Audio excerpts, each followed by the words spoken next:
This is a story, probably from the scriptures, but told by Swami Ramtirtha, about how there was one time a saint living in some remote corner of some town or village. So word got around about his greatness to the king or to some assembly of people. So there it was kind of mentioned about him, and in order to know about the genuineness of his saintlyhood, they decided to ask him something. So in that assembly was a parrot in a cage, an intelligent parrot, perhaps.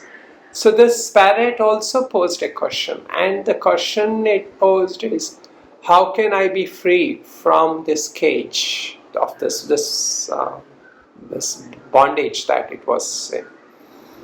So people thought that maybe it is asking a spiritual question, that how it can be free from the bondage of samsara, how one can feel that, be free from the cycles of this life and death.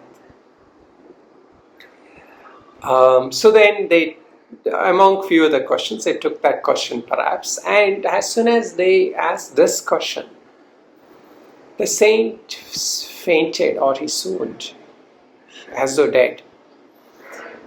People thought he died or something, So then they came back, and this was brought back to the king and the assembly, that as soon as the saint heard this, he swooned and he fainted, perhaps dead, So then they were kind of amused. How can such a harmless question cause such a strong reaction? What could have possibly gone wrong, and things like that. But then they saw on the other side of the assembly that the bird had also swooned and apparently dead. So then they thought, okay, something has happened, or maybe it's dead now and it needs to be taken out of that cage. So they opened that cage and took that bird out, to take it to the grave or somewhere, or just to see what happened. So at that time, that bird flew out of the cage. Everybody was surprised that it's still alive. So then the bird said, you all didn't understand the answer or the message of that saint. He was saying that when one is no longer concerned about the body, he is free. Meaning that body consciousness which we impose on ourselves and the society sees ourselves as is a limitation. That is the bondage. The reality is that the consciousness is intact no matter what is happening to the body as it goes through all its different stages. As it says in the Bhagavad Gita, Dehinosmin yata dehe kaumaram yauvanam jara tata dehantara praptir dhirastatra namuyate. Just as like one is going through different stages of life, childhood, youth, old age, and then another body according to the scriptures, right?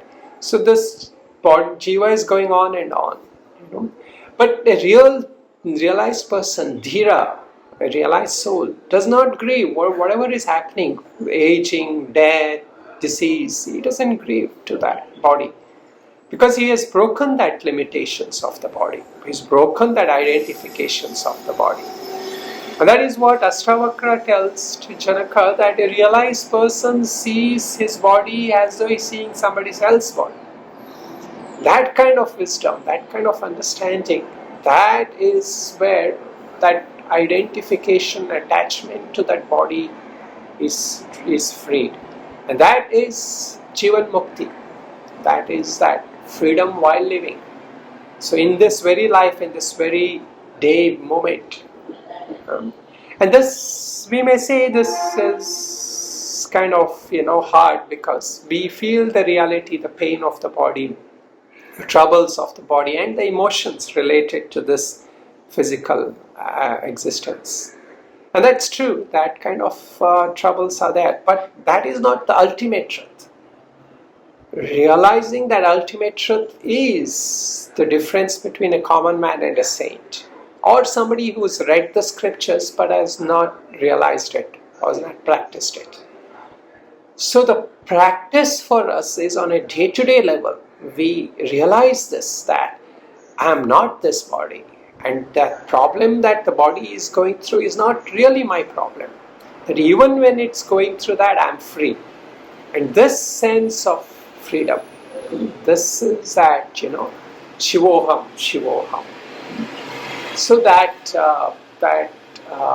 realization that I am that consciousness, that has to be a lived in thing. We have to practice it.